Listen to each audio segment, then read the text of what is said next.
that motherfucker. Yeah, exactly. You already know, Lush.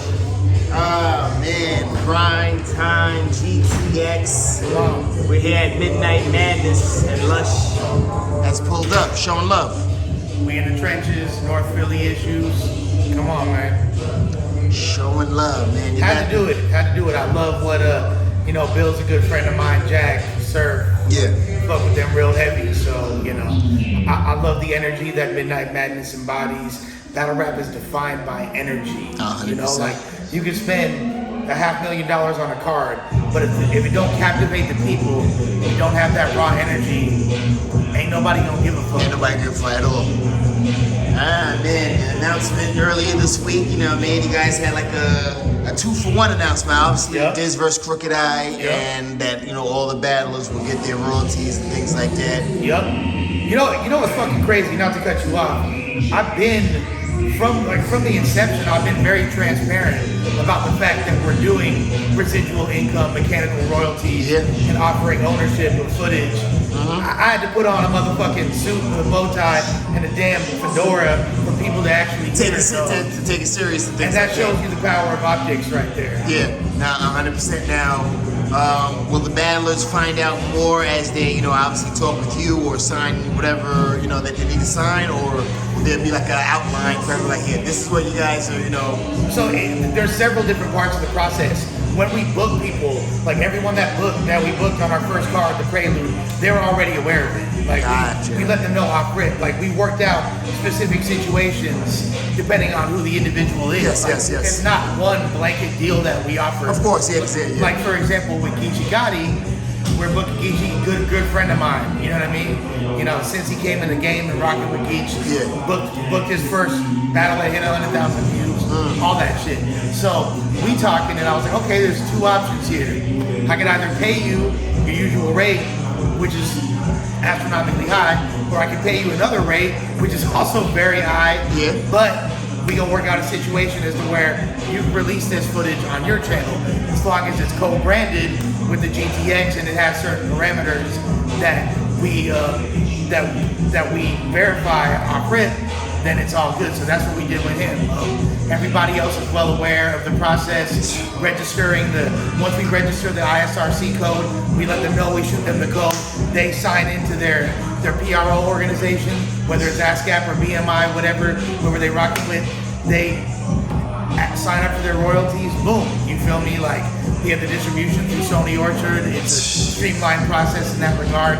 Not only for all of our big battles, but even all of our anything that's under the GTX umbrella, because there's a lot of leagues outside of GTX that are part of our umbrella. Okay, I so and Death Coast Academy, which is our farm system, all those battles as well, because you never know with content. It could be 5 seconds of a battle that's trash, but it winds up going viral on TikTok, and then because it's monetized, your grandchildren finna eat off that. Wow, man. So the battlers are aware of it, but there's different dynamics, and then of course the whole NFT situation. So that's a whole other contract. And it was just a long time coming. Yeah, this is something that's been in conversation in battle rap for several years. I've heard multiple people. I've heard Quest McCody talking about this for years. I've heard Hollow the Dawn. I've heard Daylight. I've heard a lot. So it's not like it's a new conversation, but once I realized how we could actually implement this, and we got the situation solidified with Sony, it's like, okay, let's streamline it through this new venture. It's a beautiful thing, we're in 2022, we got streaming and all these other things like that, and it's about time that these guys, and there are classic battles from years ago, 10 years ago, and it's a shame that, those guys aren't, still eating off those battles, but now.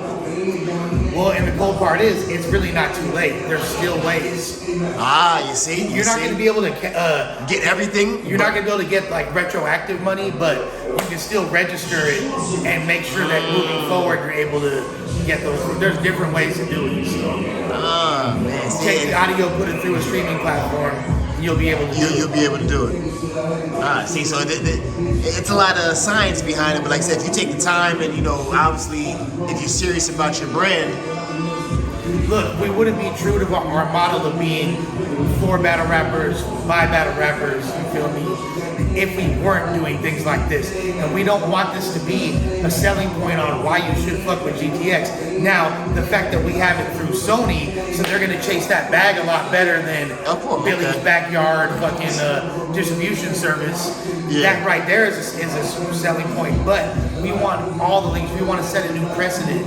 So there's new creative ways that are going to be, that everyone is going to be eating off of this together. So, we ain't trying to make this mutually exclusive to GTX. But y'all know who ushered it in, regardless. And by the time everybody catches up to that, we gonna be 3 waves ahead. We already focus on. We already have the capabilities of doing even bigger things in this regard. But we have to acclimate people, or else they won't even understand it. Yeah, it's like let's say you've been in prison for 30 years. You never when you was locked up, there's still pagers. You feel me? And now you coming home with the iPhone 13. iPhone. You gotta. He's right. You gotta acclimate. Yeah, he's right. So now King Crooked. Not to say that motherfuckers don't got iPhone 13s in prison. That's the story. Give it a